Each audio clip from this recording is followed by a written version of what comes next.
One thing that most ancient religions and myths have in common are the number of bizarre stories and concepts that they carried. Not only are many such myths incredibly disturbing from today's point of view, but you've got to believe that they were seen as messed up even back then. And few ancient religions are as rich with such strange stories as ancient Greek mythology.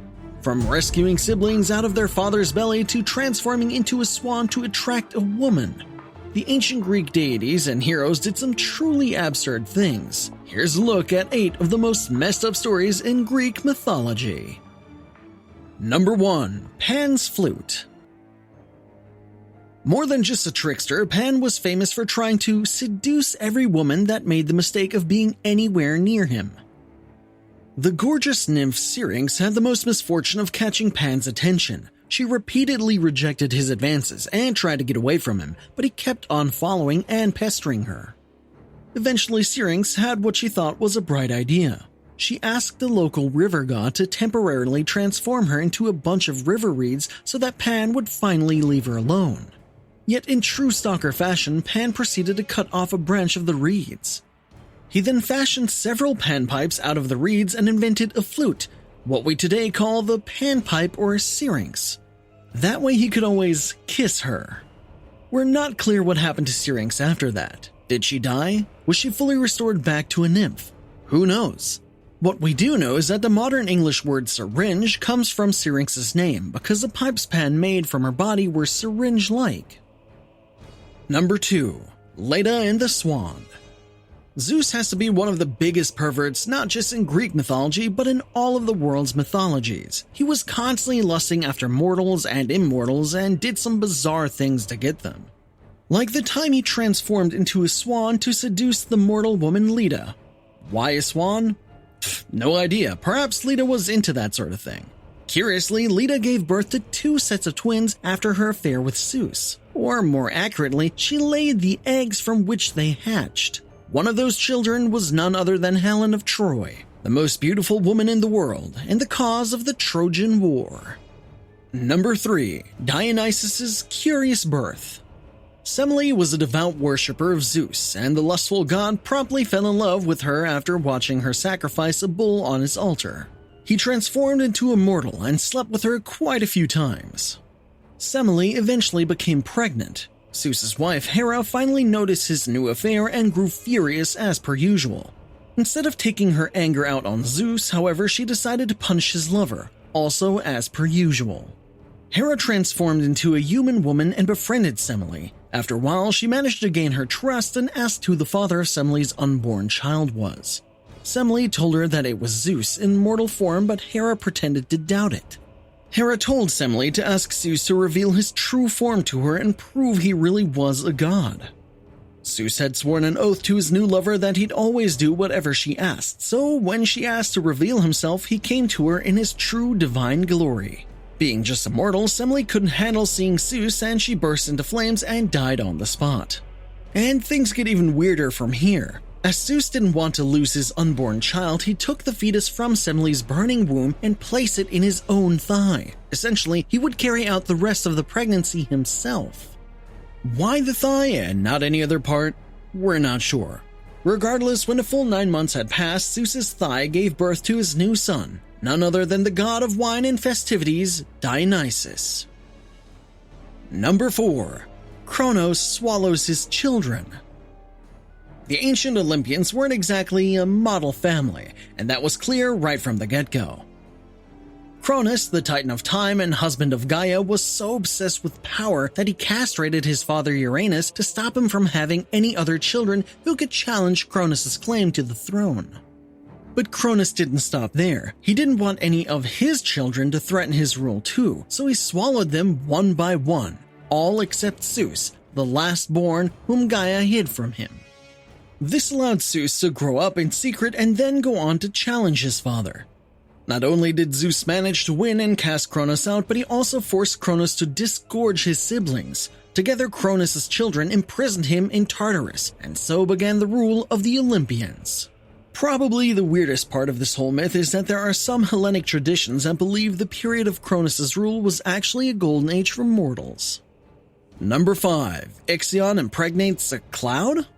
Ixion was the exiled former king of Lapids, one of the oldest of the Greek tribes. In some myths, he's also the son of the god of war Ares, making Ixion a demigod and grandson of Zeus and Hera. Seeing the exiled Ixion wandering Greece, Zeus took pity on him and invited him to Olympus. Once there, Ixion immediately became hopelessly enamored with Hera and desperately desired to bed her. He hid it from Zeus, of course, but being suspicious, Zeus decided to test him just in case.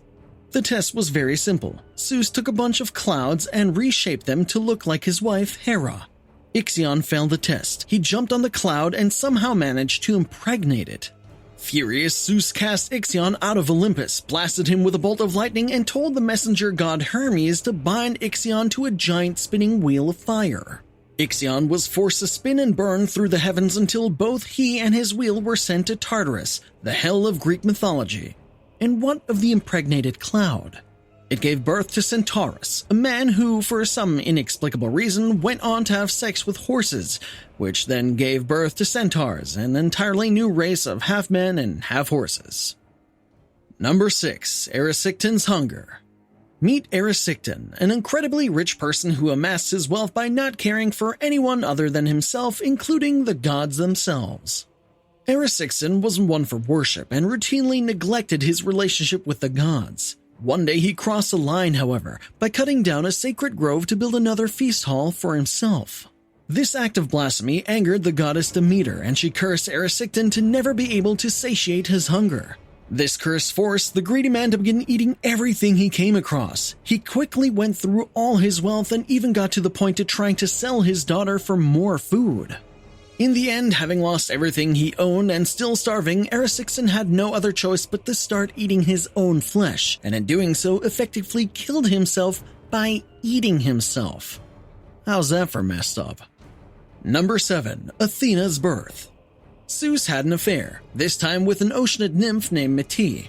Mete was prophesied to have 2 children, a daughter wiser and more powerful than her mother, followed by a son more powerful than Zeus himself, who would manage to cast him out of Olympus and become its new ruler. Zeus took this prophecy to heart and decided to nip the threat in the bud. He tricked the beautiful Mete by making her turn into a fly, and then he swallowed her. In a twist defying all rules of biology, Mete's pregnancy not only remained active, despite her turning into a fly, but it also transferred onto Zeus. Cue in terrible headaches, as Zeus's offspring was now gestating in his skull. Hermes saw his father Zeus suffering from a headache and had a bright idea of how to fix it. He went to Hephaestus, the blacksmith god, and requested him to split Zeus's skull open to ease the headaches. Hephaestus also saw no issue with this plan and went on to crack the thunder god's head open. Out of Zeus's skull leaped a fully grown and armored woman. Thus, the warrior goddess Athena was born. Number 8. Vilifying Medusa. While Medusa has gained a reputation for being an evil monster who turned mortals to stone with her eyes, she wasn't always a terrifying creature in Greek mythology. Medusa was a beautiful woman, so gorgeous she attracted the envy of Athena and the lust of Poseidon. However, when she decided not to reciprocate Poseidon's affections, he attacked her and raped her right inside of a temple dedicated to the goddess of Athena. The goddess was awakened with anger by what had happened inside her hallowed halls. For some unknown reason, Athena didn't punish Poseidon for the rape he committed, but instead turned her wrath towards Medusa, and punished her by turning her into a hideous monster, with snakes growing out of her head, and a deadly stare that would immediately turn anyone to stone if they looked into her eyes. Medusa would go on to terrorize men and was finally killed by the hero Perseus. This is one messed up story, where the victim was not just punished but also vilified and later beheaded. But that's Greek mythology for you. Which Greek myth do you think is the most messed up? Let us know in the comments below. Please like and subscribe if you enjoyed this video. And as always, thanks for watching.